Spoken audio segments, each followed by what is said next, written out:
Hello, good afternoon, ciao, good evening, bonsoir, whatever language it is, whatever country you're in. Hello, my name is not Jeff Baker. My name is Dino Vasectomy, and I'm on here today talking about this album, Paul McCartney's Off the Ground.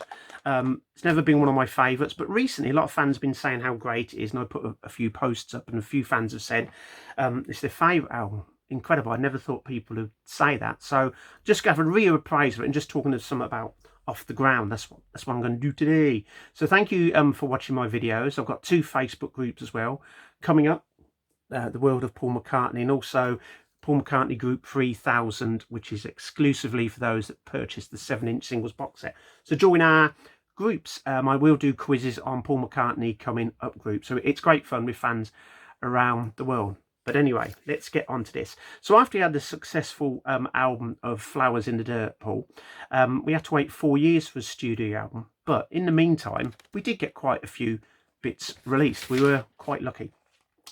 Namely, Trippin' the Live Fantastic, Trippin' the Live Fantastic Highlights, both available on vinyl and cassette. Flowers in the Dirt World Tour Pack, which is lovely. You get that on CD or vinyl. Plus there was quite a few singles released to promote the albums, some in Europe, some UK, some US. So this is out the singles box set that's just come out. Long Winding Road, Birthday, Oh My Trials, Lord. So that was some of the singles that we had out, but we were still waiting for a new Paul McCartney album. We had to wait till February 1993, but we didn't, because we'd also got the Russian album recorded and released exclusively on the Melodia label in Russia. I remember copies were coming into the UK and they were going for a fortune. So I remember writing to the fan club, got a letter back saying we're going to give it free to fan members, which was very nice. So that was the Russian album, but we also had the Unplugged album as well for MTV, which a lot of stars did at the time. There's the press notes and everything that I got for it. So we were getting albums, but still not a studio album. So we got Unplugged, we got the Russian album, and then what happens? Liverpool Oratorio, another album. Paul was busy working with Carl Davis. The man never stops, does he? There's the GD, also available on cassette as well as vinyl and CD. This is from the singles box, Kiriti Kanawa. What a great name. Makes my name look normal. So that was Liverpool Oratorio, but still we waited for a new studio album. Now, in November 1992, I was lucky enough to be invited to this special show. This was for a TV special. So it was the Mean Fiddler at Harleston in London on November the 20th, 1992. Paul performed a few tracks live, some Beatles ones, but also new tracks which hadn't been released yet. And they were Biker Like an Icon, I Owe It All to You, and Hope of Deliverance from his forthcoming album, Off the Ground. So they weren't performed anywhere else apart from another show in America, the Ed Sullivan Theatre in New York. On the 10th, 11th and 12th, Paul was there, and he performed the following tracks Off the Ground: Get Out of My Way, Looking for Changes, Biker Like an Icon, I Owe It All to You, Big Boys Bickering, the naughty swear words, Hope of Deliverance, Peace in the Neighbourhood, Off the Ground, and Come On People. So Paul had performed a lot of his tracks from his new forthcoming album, which hadn't yet been released. So if you was at that show in Ed Sullivan Theatre, let me know. If you was at the show in London, let me know as well, because that was the only time Paul was performing these tracks before he was going on tour. But I was also invited. I used to get invited to a lot of things. I got invited before Paul went on his world tour to this. So what this is at London Arena, 5th of February 1993, and it was a dress rehearsal for the New World Tour by invitation only. My ticket number 1658. So thank you MPL and the McCartney fan club for it. So I went along to that, and Paul performed a lot of Beatles tracks, Wings and solo stuff, and he performed these tracks off the ground: Get Out of My Way, Peace in the Neighbourhood, and Off the Ground. Now, Hope of Deliverance as well, and Biker Like an Icon. I always go on about Biker Like an Icon. The sound of Robbie when he's doing that slide guitar is one of the best bits of any concert. A lot of fans don't like Biker, but I like Biker. In fact, I like Off the Ground now. And I've been playing it more and more, and bought a few bits recently, and I reevaluate and think it's not as bad as what I thought it was. I'm even liking a track on there which I never used to play. So Paul set off on his world tour. He says, looking for his notes. Paul set off on his world tour. Actually, before the world tour, he issued the album Off the Ground. It was released on cassette. Name those feet. It was released on vinyl. Ba, ba, ba, wrong song. La, la, la, la, la. And it was released on GD, compact disc. Same tracks on all of them, produced by Julian Mendelssohn. Paul had a bit of a new band. He'd already, for Flowers in the Dirt, he had Hamish Stewart, who was a brilliant musician that was in the Average White Band, and he also sang back in harmonies and even took vocals sometimes as well. He had Robbie McIntosh, brilliant guitarist of Pretenders, who played with Paul. You had Wix Wickens, that was always playing on the keyboards.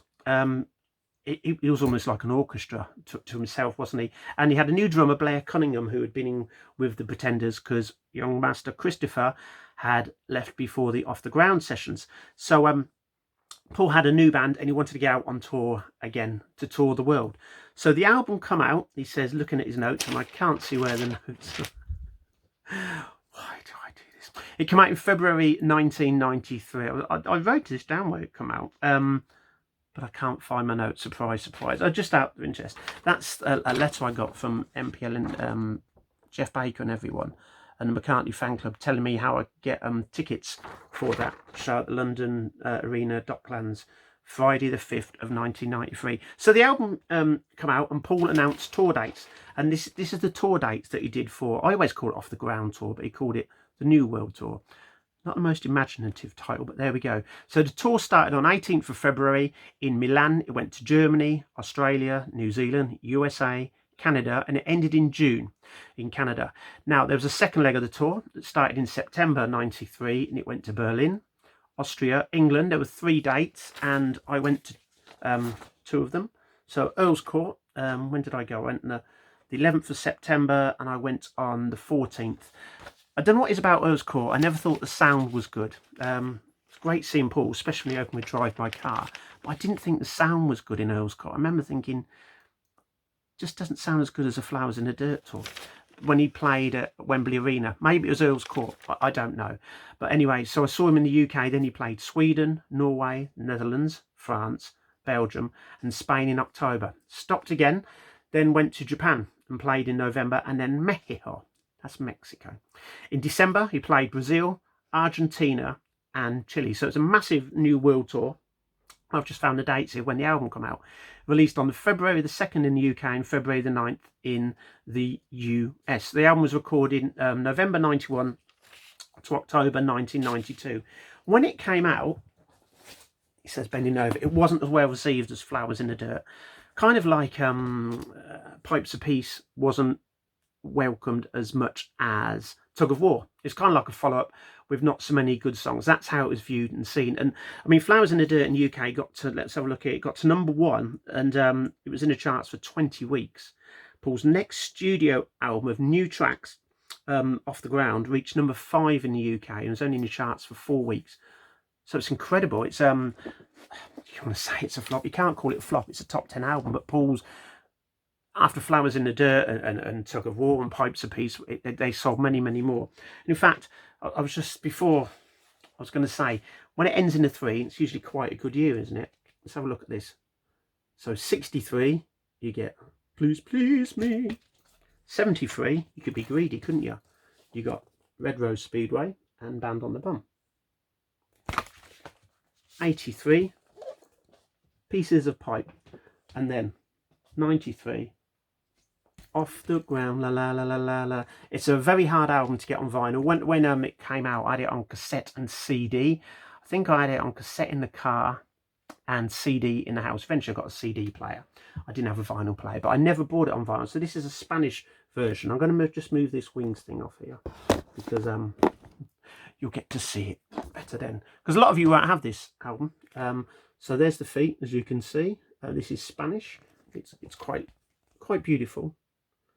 I like how that's done. Same tracks on CD, vinyl, and cassette. There's the spine. Have you got this vinyl? Have you got it on vinyl? I'd love to know how many are manufactured on vinyl compared to on CD or cassette. You open it, it's a gatefold, it's a lovely gatefold, and you've got lots of this some great photos of the band there. I didn't mention Linda was still in the band. Sorry, Linda. How shocking of me. Okay, so that's the gatefold inner sleeve. Now, I don't know if you're aware who designed this inner sleeve and all this kind of artwork that was used on Biker Like an Icon stuff. So let's try and see. I haven't got a Biker Like an Icon single here, but the person that designed this, they called it pop art, was one Mr. Edoardo Paolozzi. Now, do you know who he was? He says, looking at his notes, he was born in Scotland of Italian migrants. He was born in Leith in Scotland. Isn't that where the Proclaimers come from? When you go... No, I'm not going to... Anyway, he's a pioneer of pop art. And he also designed this inside Red Rose Speedway. But his Beatle link goes even further. He taught in Hamburg. He taught sculpture and ceramics. So he's at Hamburg University of Fine Arts. And he taught Mr. Stuart Sutcliffe, God bless him. And if you look at that, that's not an original... That is a print, but it's an official print, Stuart Sutcliffe. So he taught Stuart Sutcliffe, and he apparently called Stuart gifted and intelligent. So Edoardo Paolozzi, who passed away, bless him, in 2005, I believe it was, he designed the inner sleeve of Red Rose Speedway and Off the Ground. Trying to stick with my notes here, there was something but also if you go to London, there's some of it, I think it's a mosaic artwork at Tottenham Court Road in London on the westbound platform. So if you want to see more of Edoardo Paolozzi's work, go there. Now with the Off the Ground album, the lead single was Hope of Deliverance. This reached number 18 in the UK. Didn't do well at all in the US. It reached 83. On the B-side is Long Leather Coat, and there were CD singles as well, so you could get Big Boys Bickering, Don't Want to Be Kicked Around No More. Chart positions for the world were Austria 4, Australia 29, 5 for Canada, Germany 3, and Italia numero 2. So almost got to number 1 in Italia. This is from the 7-inch single box, though I have got this as well originally. That's in another box. Boxes everywhere. I love Hope of Deliverance. Thought it's brilliant. I actually think it's better live than on the studio album. And just to note here, I meant to make notes about this earlier. When Linda's playing it, she's playing an instrument. I can't remember what it's called. I meant to write this down earlier. And that instrument was given to her by, I think, Johnny Cash when they were on holiday in Jamaica. I'm certain of it. Okay, you can prove me wrong and find out. That's just come to the top of my head.